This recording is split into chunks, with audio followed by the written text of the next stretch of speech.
मेला मलाखड़ा न रुगो तफ़रीह पर नौजवाननि में मुस्बत सरगर्मियुनि जो कारण पिणु बणिजनि था। नईंदरे में रांदियुनि वारे खाते पारां शहीद बेनज़ीर भुट्टो जे नाले ते हिकु ॾींहं लाइ मेलो लॻायो वियो, जंहिंखे हितां जे साञा वञनि साराहींदे पूरे सूबे अंदरि स्पोर्ट्स खाते खां मेला मुनक़द कराइण जी घुर कई आहे। लॻायल मेले में ज़िलई चेयरमैन एजाज़ अहमद लगारी, असदुल्लाह भुट्टो, महफूज़ मकानी, ज़ाहिद जलबाणी, मुमताज़ चौहान, सैयद अरशद राशिदी, मोहम्मद अनवर बुरडो, ख़ालिद रज़ा जूनेजो, ख़ालिद अहमद मेमन, सरफराज़ मीराणी ऐं ॿियनि शिरकत कई।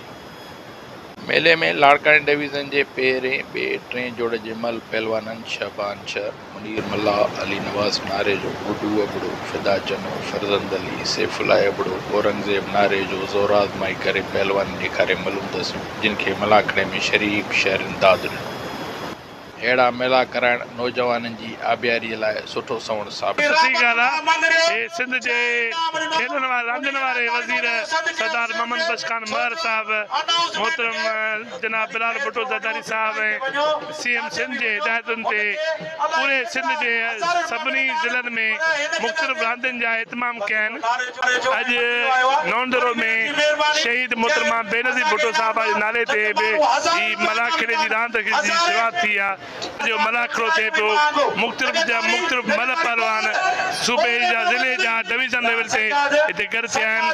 हिन सुठे माहौल में हे थियल थिए पई, असां हिनखे एप्रिशिएट कयूं था। अहिड़नि प्रोग्राम जी ज़रूरत आहे हर जॻह ते, जो अहिड़ो माहौल आहे उन माहौल में अहिड़ो माहौल पैदा करणु त नौजवाननि में रांदियुनि तरफ़ रुझान बि थींदो ऐं सकाफ़त बि असांजी सिंध जी आहे उनखे उजागर कयो पियो वञे।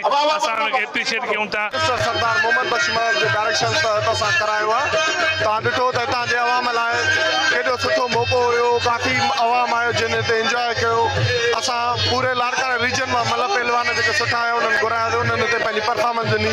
पर नेक्स्ट टाइम अञा वधीक हिते असां फेस्टिवल करायूं। सिंध में जेको उजागर कनि था रांदियुनि खे, जिते रांदियुनि जा मैदान खुलियल हूंदा आहिनि उते अस्पताल वीरान हूंदा आहिनि, तो असीं सलाम पेश करूं था स्पोर्ट डिपार्टमेंट वारनि खे, जंहिं शहीद राणी मोहतरमा बेनज़ीर भुट्टो साहिबा जे नाले ते हिकिड़ो मल मलाखड़ो जो इतमाम कयो आहे। इहो सिंध जी सकाफ़त आहे, इहो ना मोहतरमा शहीद बेनज़ीर भुट्टो यादि में रखियो वियो आहे ऐं असां पंहिंजो शुक्रगुज़ार आहियूं पंहिंजो स्पोर्ट वारनि जा, जंहिं मोहम्मद बशमार हेॾियूं मलूं करायूं।